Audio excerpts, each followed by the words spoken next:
Et à ce moment, si vous avez dû vous retenir de questionner les différents intervenants depuis ce matin, vous pouvez maintenant vous lâcher et ne pas hésiter à poser des questions soit spécifiques sur les interventions que vous avez entendues et surtout plus largement peut-être de participer donc, au débat général sur la définition du métier d'archéologue à travers ce qu'on a pu entendre ce matin et cet après-midi, et sur les différents aspects qui ont pu être abordés, aussi bien sociologiques que plus particulièrement professionnels, et y compris donc, les problèmes syndicaux qui ont été évoqués plus récemment en fin d'après-midi. Voilà. Peut-être alors comme extérieur, c'était intéressant d'avoir tous les exposés, parce que en même temps ça me renvoyait à ma propre pratique, mon propre milieu et également d'autres milieux, puisque je travaille sur l'anthropologie du travail. Donc, voilà, je navigue dans des univers différents. Et également, je me suis dit en vous écoutant, alors pas le dernier parce qu'il est sociologue, mais je m'adresse plutôt aux archéologues, c'est qu'il y aurait vraiment quelque chose à faire ensemble. C'est-à-dire que il y a un certain nombre d'exposés où les anthropologues ont aussi quelque chose à dire, en particulier sur les pratiques, sur la lecture des archives, sur la question des entretiens et de la mémoire, sur... voilà, on a des outils nous aussi et on a été formés à ça. Et je me disais qu'il y aurait sans doute des choses à faire ensemble, parce que vous avez vos compétences et nous on a les nôtres. Et parfois on a l'impression de récupérer nos propres compétences sans avoir tout à fait les compétences. Donc parce qu'on a été formés à... Voilà, c'est tout. Par contre, nous, on ne verrait pas aller sur votre chantier avec une truelle, justement. Et donc, je me disais, il y a peut-être quelque chose à faire ensemble. Et voilà, parmi un certain nombre d'exposés, je pense que voilà, ça abrace des questions aussi plus générales sur les transformations sociales actuelles. Voilà, donc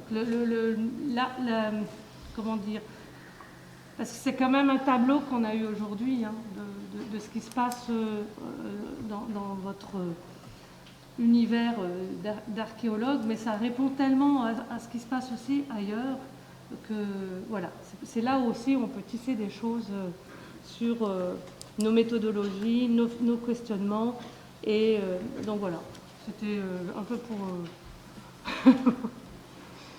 sur la place des femmes, mais pas seulement la place des femmes. Ce qui était intéressant, c'est aussi sur on a eu les exposés sur la précarité, sur toute la question des conditions de travail actuelles.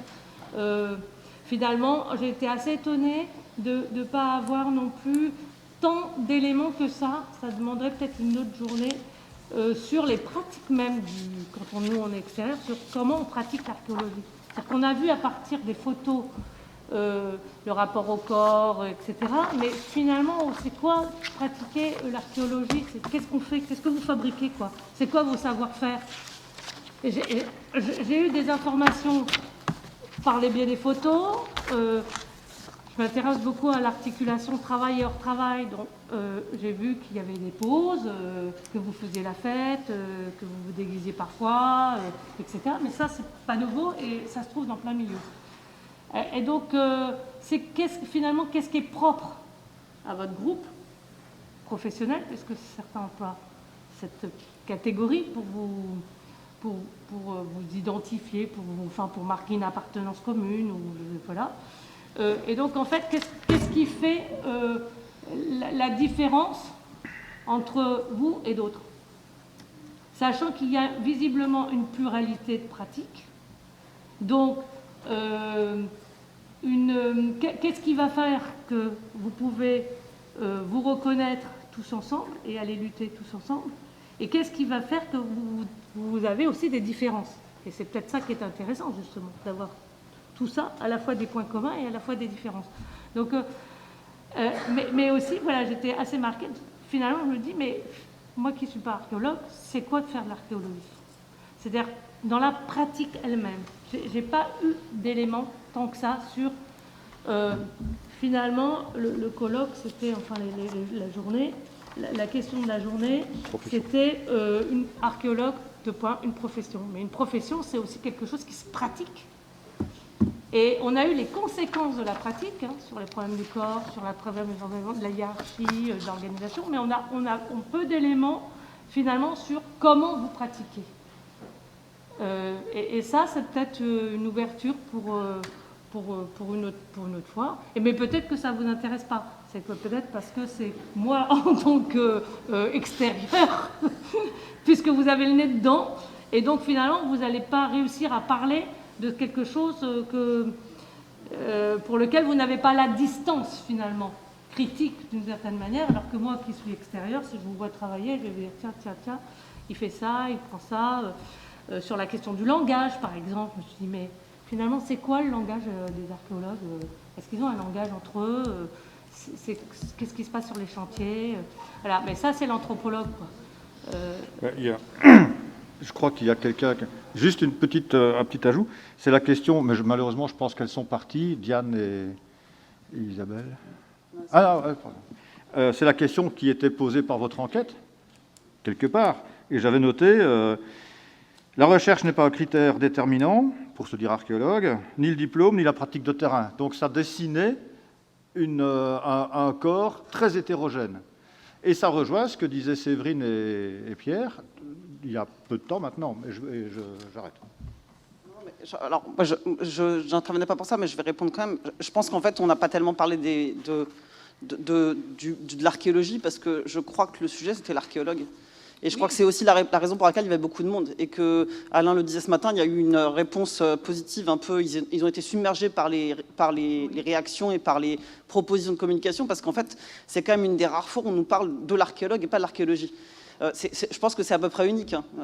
Ces 20 dernières années qu'on monte une table ronde dans laquelle on se retrouve en bonne cousinade archéologique, tous ensemble, qu'on est, Dorothée et Claire l'ont dit, on est content de se retrouver. On est content de venir ici parce qu'on sait qu'on va être ensemble et que c'est plus si fréquent que ça. Et je pense que le colloque, la table ronde a eu du succès parce qu'on proposait de parler des pratiques de l'archéologue, de l'archéologue et pas de l'archéologie. Ce dont on parle tout le temps, toutes les tables rondes, tous les colloques, tous les symposiums sont dédiés à la science, à la manière dont on la pratique, aux méthodes, aux problématiques. Donc là, c'est vraiment un pas de côté qui est un peu inédit.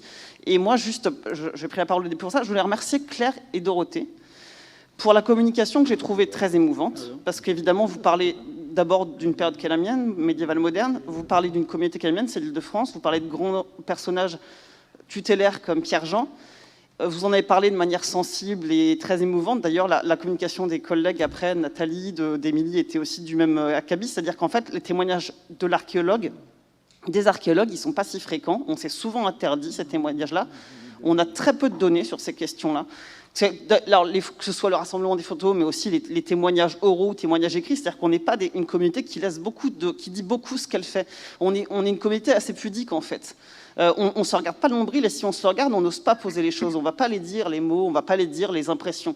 Donc le travail que vous faites, et Émilie, Nathalie, Sébastien l'ont montré aussi, hein, c'est un travail qui est essentiel et qui devrait être fait partout, qui devrait être fait pour toute la communauté archéologique, c'est-à-dire les archives de l'archéologue, et pas que celles de la science qui se regardent faire de la science. On sait les difficultés que c'est. Enfin, on travaille dans une institution qui n'est pas tout à fait consciente de ces enjeux-là. Donc c'est vrai que là, ce dont on a parlé aujourd'hui, pour moi, c'est un peu essentiel. Enfin, je pense que c'est essentiel, ce dont on a parlé, c'est pour ça que ça a eu du succès. Et je voulais vous remercier, vous en particulier, parce qu'il y a eu plein de communications hyper intéressantes et on a vraiment discuté de choses qui donnent du sens aussi, qui redonnent du sens à ce qu'on fait, quand des fois on perd un peu l'objectif parce qu'il y a des trajectoires qui ne sont pas celles qu'on voudrait. Mais moi, j'avais l'impression qu'on était là aussi pour parler de ça, quoi, des gens. Et qu'une table ronde comme ça a l'air anodin, mais ça permet de faire communauté. Et autrement, pour parler je sais pas moi, de la fosse 17 du site machin chouette qui a livré 32 000 tessons de sigillés pour pas être méprisante. Mais voilà. La 18 est mieux, la 18 est mieux. Ouais, oui, les paludiciens seront d'accord avec moi, mais voilà. Enfin bref, moi je crois que voilà, voilà, je m'arrête là. C'est comme ça que je le voyais, hein. C'est-à-dire que pour moi, le métier fabrique l'homme aussi, ou l'archéologue. C'est-à-dire que quand on fabrique quelque chose, mais on est fabriqué. Et donc, c'était pas seulement parler du chantier dans le détail, etc. Mais c'est plutôt comment votre pratique vous fabrique vous. Et donc crée quelque chose. Donc c'est plutôt, voilà, c'était ça. Mais l'intérêt de votre présence, justement, c'est de pouvoir poser des questions Bien sûr. Voilà, Voilà. d'avoir un regard d'anthropologue et d'ethnologue sur notre pratique et sur notre métier. Est-ce que nous, on n'est pas bien placés pour poser ces questions-là, évidemment, comme vous l'avez souligné. Ouais. C'est à vous, un petit peu, on essaie d'avoir un petit peu un échange de ce point de vue-là et d'amorcer quelque chose qui pourra déboucher sur... Voilà. Alors, pas du tout la prétention de répondre à la question, mais au fond, peut-être il n'y a pas tant de spécificité que ça au métier, au singulier, au pluriel, comme vous voulez l'entendre, de l'archéologue. C'est-à-dire que sur les sujets qui sont nos urgences, nos souffrances aujourd'hui, on a parlé de la situation femmes-hommes, dans les discriminations, dans les violences, on a parlé de précarité, on a parlé de casse des collectifs de travail, on a parlé de la concurrence, on a parlé de management, etc. Tout le monde du travail est traversé par ça aujourd'hui. Donc, en ce sens, il n'y a pas de spécificité. Je vais même dire sur là où on va dire qu'on va être spécifique, sur le fait, on va le dire comme ça, on fait le plus beau métier du monde. Et oui, l'archéologue peut dire on fait le plus beau métier du monde, mais il y a plein de métiers qui peuvent dire je fais le plus beau métier du monde. Les personnels de l'enseignement, les personnels soignants, etc., les pompiers, etc. Et également, eux tous connaissent ce qui est connu aujourd'hui, ce qui est traversé par les personnels de l'archéologie. C'est-à-dire que la perte de sens au travail, elle est partout pareille, qu'on soit qu'on soit vendeuse dans un magasin ou qu'on soit chercheur ou chercheuse, mais elle va être encore aggravée sur ces métiers-là qui vont être, avec les 10 000 guillemets que je peux mettre, les plus beaux métiers du monde. Alors, notre spécificité, je pense que je suis tout à fait d'accord aussi, c'est les pratiques, c'est le métier qui font les individus. Qu'est-ce qui va rester au final? Peut-être très peu de choses. C'est qu'on va être une discipline, comme peu d'autres, au carrefour de tout ce qui existe en sciences et techniques. Je ne sais pas s'il y a d'autres disciplines qui utilisent autant. Il y en a, hein, mais pas beaucoup, toutes les sciences et techniques. Et autre spécificité, ça a été dit par Séverine, on était une profession qui s'est professionnalisée en un temps record et dans la lutte. C'est-à-dire qu'il y a une permanence bien avant la professionnalisation, bien avant, mais les débuts de l'archéologie, c'est dans la lutte. Et s'il y a vraiment une spécificité qui caractérise l'archéologie, c'est ça. Ça s'est fait très rapidement et ça s'est fait dans une lutte continue et qui continue encore. Je pense qu'on l'a vu aujourd'hui. Pour aller dans votre sens, ce qui était intéressant, un peu noté, d'un certain nombre d'interventions, le mot « lutter », pas pour forcément raconter des grèves et des mouvements, était présent. Et donc ça traverse quelque part, effectivement, votre profession. Et grand merci à toutes les intervenantes, tous les intervenants, et par pure flagornerie, bravo à la commission qui a fait cette sélection.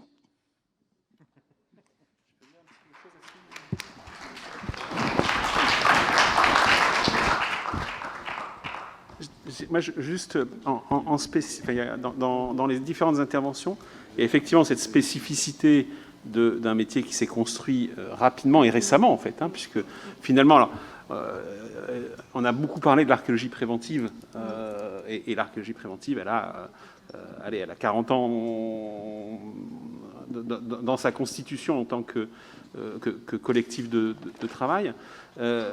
Et justement, je pense qu'il y a quelque chose qui a été évoqué, mais qui est un peu derrière beaucoup de communication. Il y a une vraie question de génération. C'est-à-dire qu'on a ici notamment une génération qui est la première génération à avoir fait de son métier l'archéologie préventive.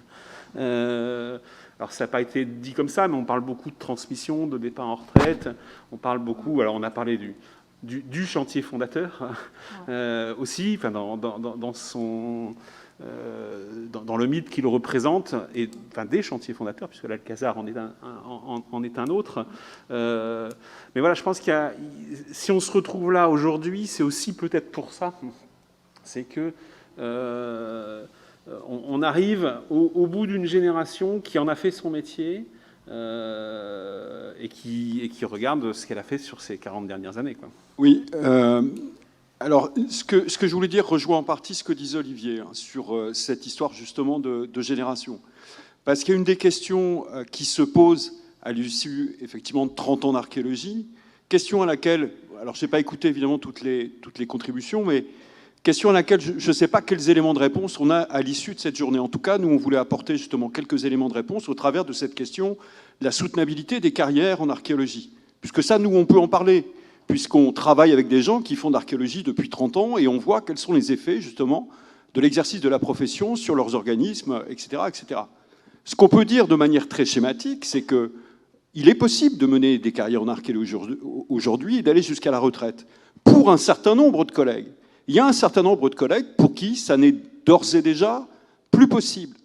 Ça, c'est une première chose. Alors, je repense aussi à la première communication de Jean-Paul Demoule qui disait « passé, présent, conditionnel ».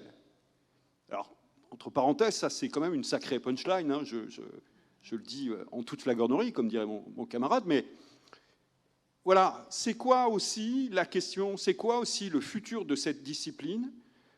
C'est au travers notamment de la question de l'emploi et notamment au travers de la question de l'emploi dans le service public. Parce qu'on voit aussi les choses évoluer, notamment sur le plan de la structure de l'emploi dans le service public. On ne l'a pas assez dit probablement, mais il y a désormais quelque chose qui est assez terrible, qui est une équivalence entre CDD et technicien et une équivalence entre technicien et CDD. Voilà. Nous, on a pu mener des carrières, ce sont des carrières qui ont été complexes, qui sont marquées par la précarité, marquées parfois par plusieurs changements d'opérateurs et marquées parfois par des fins un petit peu erratiques et brutales. Mais on a quand même eu des CDI et on a quand même pu contribuer durablement pendant plusieurs décennies au service public. Mais si effectivement il n'y a pas... Je reviens, je suis désolé de toujours en venir à cette question de la lutte, mais s'il n'y a pas une mobilisation aussi, à un moment donné, pour l'emploi, qu'est-ce qu'on va faire effectivement de tous les jeunes qui sont actuellement, des centaines de jeunes qui sont sur le marché du travail? Ça ne va pas se passer comme ça s'est passé pour les vieux techniciens, je dirais, du service public, qui ont fait 20 ans, 30 ans de carrière et qui, au bout d'un moment, ont pu achever leur carrière plus ou moins de manière plus ou moins chaotique. C'est des gens, ceux auxquels je pense, les CDD, qui vont faire du CDD, changer d'opérateur, passer d'un service de collectivité au service public, puis un opérateur privé, qu'on va casser et qu'on va remercier. Voilà. Donc, l'enjeu absolument majeur pour toute une génération d'archéologues, c'est la lutte pour l'emploi statutaire. Et au-delà de ça, je pense que la lutte pour la poursuite de la discipline, c'est au travers de l'emploi, la lutte pour le service public de l'archéo. Parce que quand bien même on part du principe qu'effectivement, désormais, le marché de l'archéologie il est installé, qu'il y a un certain nombre d'opérateurs publics et d'opérateurs privés, d'opérateurs de collectivités, c'est quand même aussi, à un moment donné, les différentes composantes du service public qui tirent tout le machin vers le haut. Donc cette question de l'emploi, de la lutte pour l'emploi et de la lutte pour l'emploi statutaire, elle va être absolument déterminante pour l'avenir du service public, mais pour l'avenir de la discipline, tout simplement.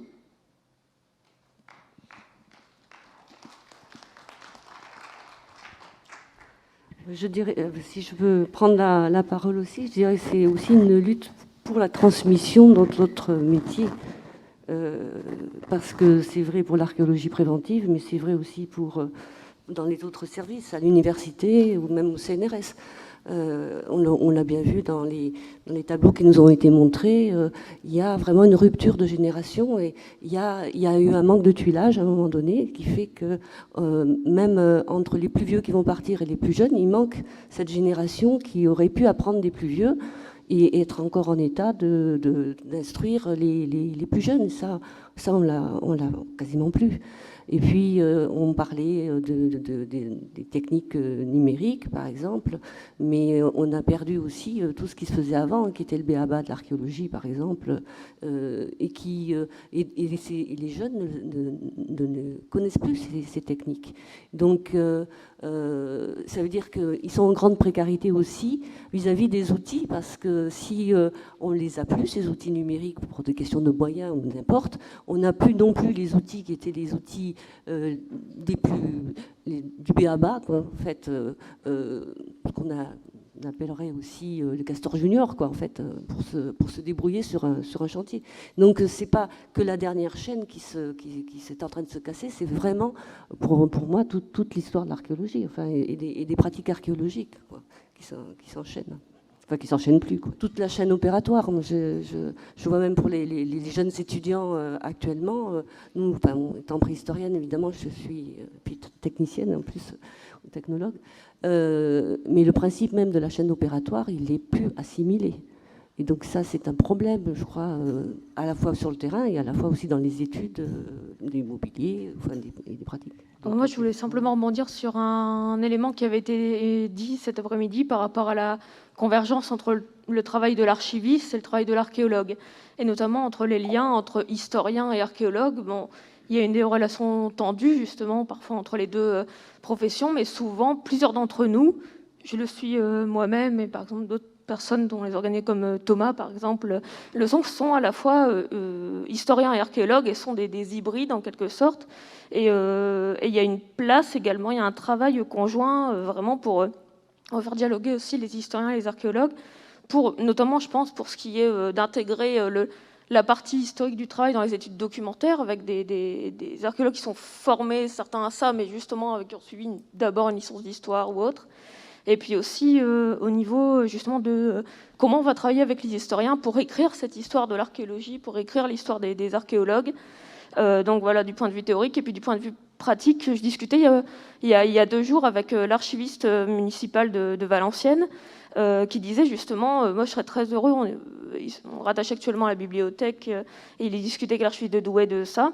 En même temps, ce serait intéressant de concevoir en dehors des CCE des locaux qui réunissent les archives municipales et le service archéologique municipal, par exemple, de Valenciennes. Ça fait par des discussions en disant est-ce que concrètement, étant donné la convergence de nos objets, du fond historique de ce qu'on fait, qu'il y a énormément de convergence, est-ce que ce serait possible, en fait, en collectivité, de finalement rassembler archives et archéologie, et puis voilà, plus largement, de réunir aussi ce travail entre historiens et archéologues et de valoriser les gens qui ont ces profils justement assez hybrides. Après, je ne sais pas si vous voulez rebondir là-dessus, mais voilà, c'est une idée qui a été évoquée tout à l'heure. Je voudrais juste faire 3 remarques. Effectivement, comme on le sait tous, le système de la concurrence est à la fois un non-sens, puisque la concurrence, ça sert à acheter théoriquement quelque chose avec le meilleur rapport coût-profit. Or, l'aménageur ne cherche pas à acheter la meilleure archéologie possible. Donc c'est un détournement de cette idéologique et politique de cette notion, mais qui a eu pour effet notamment effectivement de casser l'unité que pouvaient avoir les archéologues dans les années 80-90.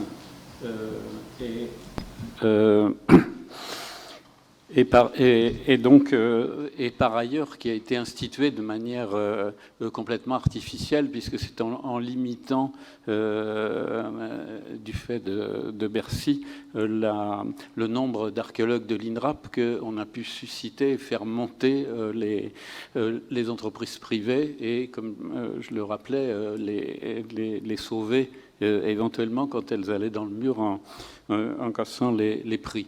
Donc il est clair que tant qu'on ne sortira pas de ce système, d'une manière ou d'une autre, effectivement Aurélie Filippetti à l'époque s'y était un peu avait pensé qu'on pouvait éventuellement, et tout de suite elle a perdu tous ses arbitrages à l'intérieur du gouvernement. Deuxièmement, d'un point de vue historique, effectivement, ma génération, celle des papys boomers, et celle qui vient juste, la demi-génération qui vient après, dont vous parliez tous, départ en retraite, etc., avait cette idée, enfin, c'est défini dans la lutte et a construit l'archéologie dans la lutte. Et je pense qu'au-delà, il y a quand même un phénomène historique global, qu'on n'est plus dans la même chose. Ça ne veut pas dire que c'était mieux avant, mais effectivement, j'ai le sentiment, tout à fait en dehors de l'INRAP, si on va dans d'autres institutions comme l'université ou le CNRS, qu'on n'est plus dans la même vision du monde, notamment peut-être qu'on paye la chute du mur, le stalinisme, etc. Mais il n'y a plus cette vision qui était encore un peu messianique. Cela dit aussi, moi j'ai toujours entendu dire mes collègues enseignants dire aux étudiants ne faites pas d'archéologie, il n'y a pas de débouché. Comme je vous l'ai rappelé ce matin, il y a 50 ans, il y avait 500 archéologues professionnels. Maintenant, il y en a plus de 4000. Donc l'avenir n'est pas toujours bouché, mais effectivement, ça ne se fera pas tout seul. Et si j'avais employé le terme de conditionnel, c'est qu'effectivement, c'est dans les mains de la profession, comme ça s'est toujours fait. Voilà, pardon pour ces remarques nostalgiques. Oui, bonsoir. Du coup, je voulais en profiter pour poser une question, pour expliquer comment, à la création de l'Institut, les salaires ont été établis, en fait, pour évaluer les salaires en fonction notamment du niveau de diplôme. En fait, on n'a pas trop abordé cette question-là aujourd'hui, mais en fait, on voit que, par exemple, à l'INRAP, on a au moins 10% de personnes qui ont une thèse, plus de 68% de personnes qui ont un master, et pourtant, quand on compare les niveaux de salaire avec ce qui se fait dans les autres domaines de la recherche, les salaires sont extrêmement bas. Et pourtant, ça s'est mis en place bien avant la mise en concurrence, en fait. Est-ce qu'on pourrait avoir une explication, en fait, pour comprendre pourquoi la recherche ne s'est pas appliquée directement au niveau de la création de l'INRAP, en fait? Le ministère de la Recherche, avec les conseillers archéologues successifs qui ont été en charge et qui étaient souvent plutôt des archéologues liés en partie à l'étranger, pour ne pas les nommer. Il y a eu notamment Henri Dudet, Anne Leher, Francis Pro, ont laissé infuser l'idée qu'il y avait un côté terrassier dans l'INRAP. Comme je le rappelais ce matin, le ministère de la Recherche mesure pas ses crédits pour le musée du Quai Branly. C'était plus de 30 millions chaque année, qui n'est pas vraiment une institution de recherche.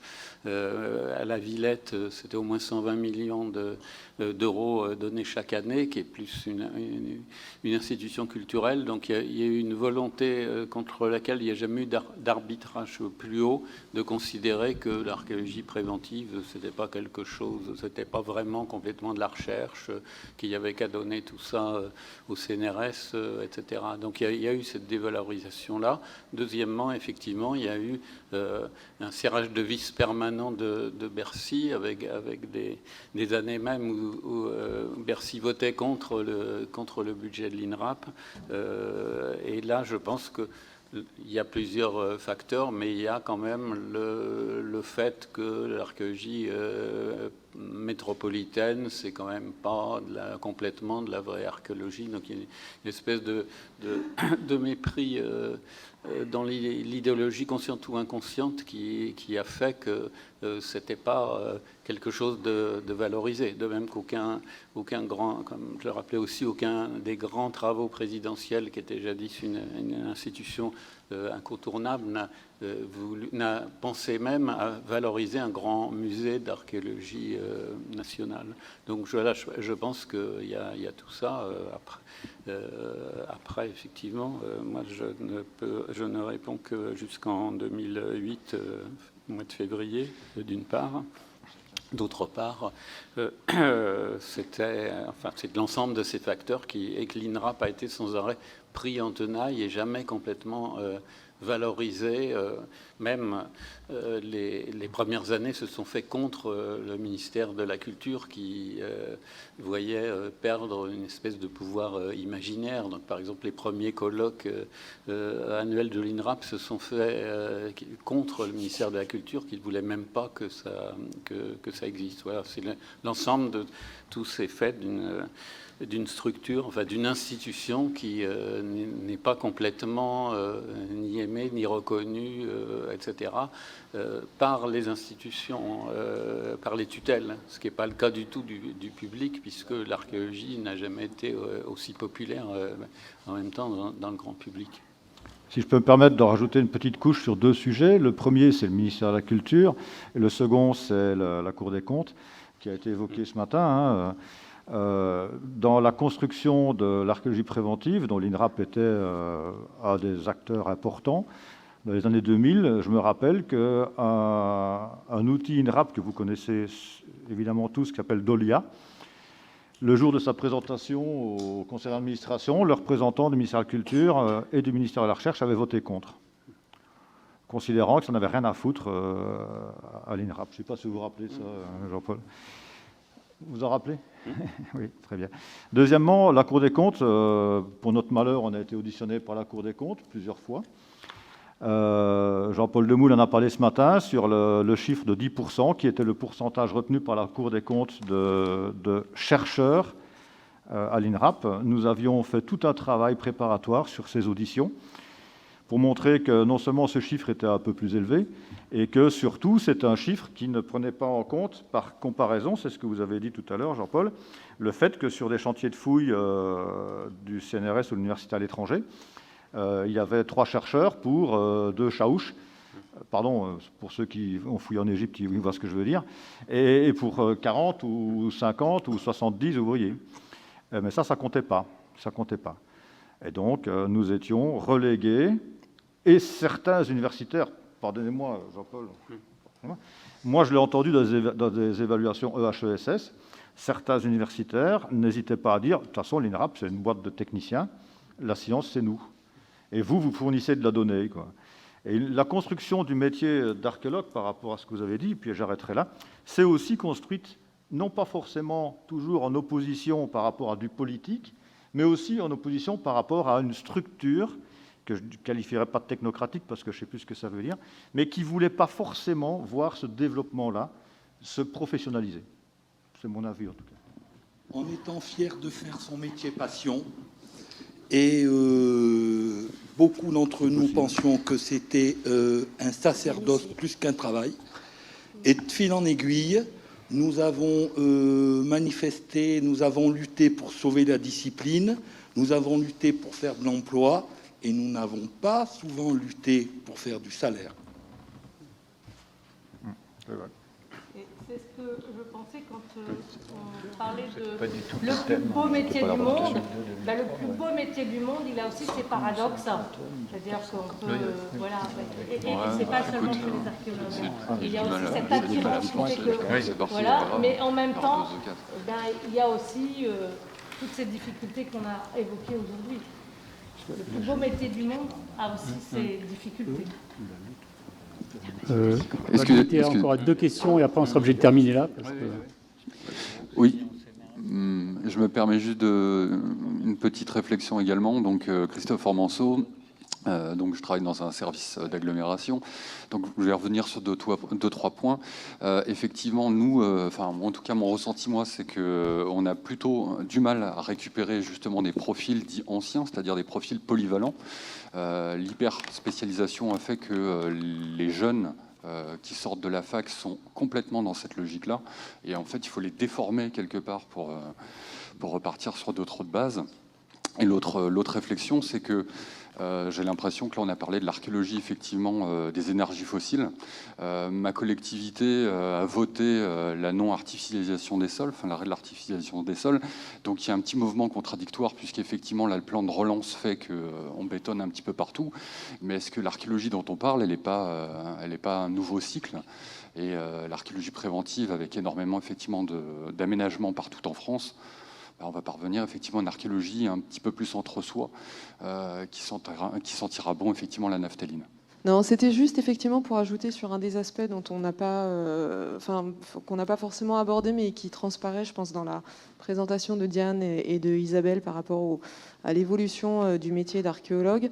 C'est dans leur présentation, on voit que les archéologues font plus forcément beaucoup de recherches ou qu'ils le font sur, on va dire, leur temps personnel. Et donc, on peut se demander ce que font les archéologues s'ils ne font pas, on va dire, leur cœur de métier. Ben, ils font beaucoup d'administration. Et moi, je trouve que voilà, les procédures effectivement administratives sont de plus en plus lourdes et que dans le métier d'archéologue aujourd'hui, alors je ne sais pas, peut-être que Jean-Paul ou les anciens, vous pourrez peut-être en témoigner, mais la part des procédures administratives prend un temps énorme effectivement sur notre métier et on n'a pas forcément en plus au départ été formé à ça. Je crois que c'est assez général, c'est peut-être pas seulement propre à l'archéologie d'ailleurs. Bien, je crois qu'on va arrêter maintenant le débat malheureusement. Donc je remercie tous les courageux qui sont restés jusqu'au bout malgré ce temps de retard un petit peu. Et juste un mot pour dire qu'il y aura donc une publication, les nouvelles de l'archéologie donc nous ont proposé d'héberger l'ensemble des communications qui ont été présentées. Le délai de rendu par contre est assez court, je me tourne vers Thomas. Je crois que c'est février 2022. Donc à vos crayons, à vos plumes, à vos ordinateurs, parce que ça va se rapprocher assez vite. Hein. Donc les vacances de Noël vont être écourtées pour certains. Luc, oui. donne les calibrages si tu veux bien. Alors, de toute façon, on vous enverra les non, parce qu'ils vont l'écrire ce soir. On vous enverra les recommandations aux auteurs. Oh, voilà. Eh ben, y a plus qu'à se rentrer. Alors, sur la chaîne YouTube des Archives du Travail, l'ensemble de la retransmission d'aujourd'hui sera rediffusé.